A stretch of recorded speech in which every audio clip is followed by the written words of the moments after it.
Hello everyone, in this video we'll be discussing about exception handling. What are exceptions? An exception is an event which occurs during the execution of a program that disrupts the normal flow of the program's instructions. Exceptions occur during runtime and need to be handled for the program to end gracefully. Exception handling in C++. In C++, we handle exceptions using try-catch blocks. The instructions that could raise an exception are put under the try block. Following the try block are catch blocks, which then handle what to do when a certain exception arises. Some of the keywords used during exception handling in C++ are try, catch, and throw. So this is the syntax of how the try catch block works. Within the try block, you put the block of code which may lead to an exception. Following the try block will be catch blocks, each where we can have one catch block or many catch blocks, wherein we can handle specific exceptions, or we can have a generic catch block to handle all exceptions.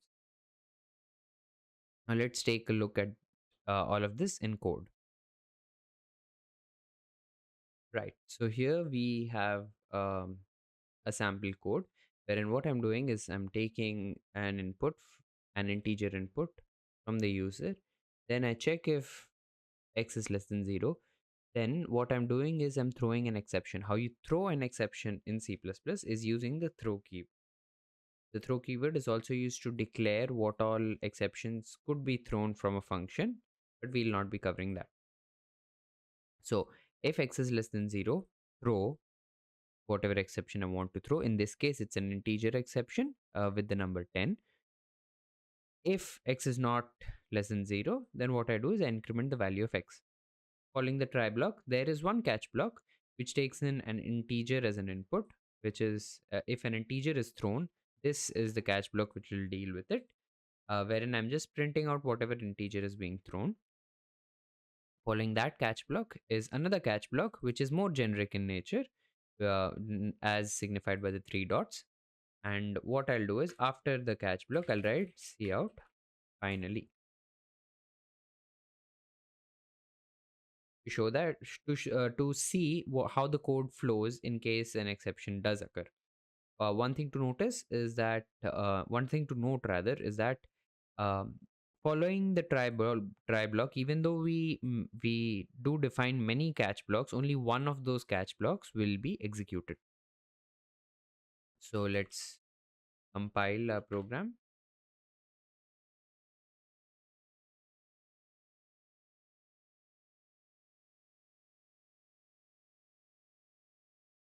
So it's asking for an input. Let's give an input of 10, goes to finally. So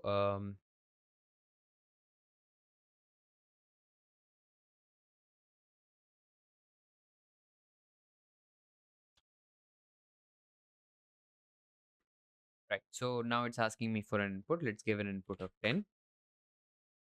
Then we get the output is x is 11. Now let's see how the code actually flows. So I've given the input 10 over here. X comes, it'll enter the try block. It'll see if x is less than 0. No, since my input is 10, x is not less than 0. X's value gets incremented by 1. Now, since we did not encounter any throw or any exception in these blocks, none of the catch blocks will be executed. Following which, it'll come out, it'll perform this statement wherein we are printing the value of x to the console, and hence we get the output as 11. Now, what if I give a negative input? So let's say minus 12. What happens? So when it encounters minus 12, the throw keyword throws 10 as an exception, which is then caught by this catch block, which takes in an integer exception, and it prints out what the exception is e. And then we also see the value of x. We notice that x's value still remains 12, which is equal to the input, which tells us that once the throw keyword is encountered, none of the statements after that within the try block are actually executed. So as soon as the throw keyword is encountered, it comes out of the try block. Now, what if I'm not throwing 10? What if I'm throwing a character called C? Let's see how it behaves then.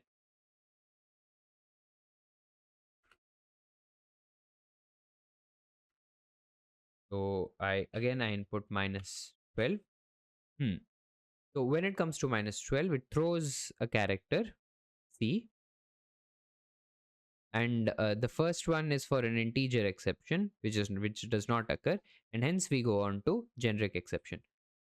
What happens if I also specify a char ch, following which also print out exception ch ch. Let's see what happens in this case.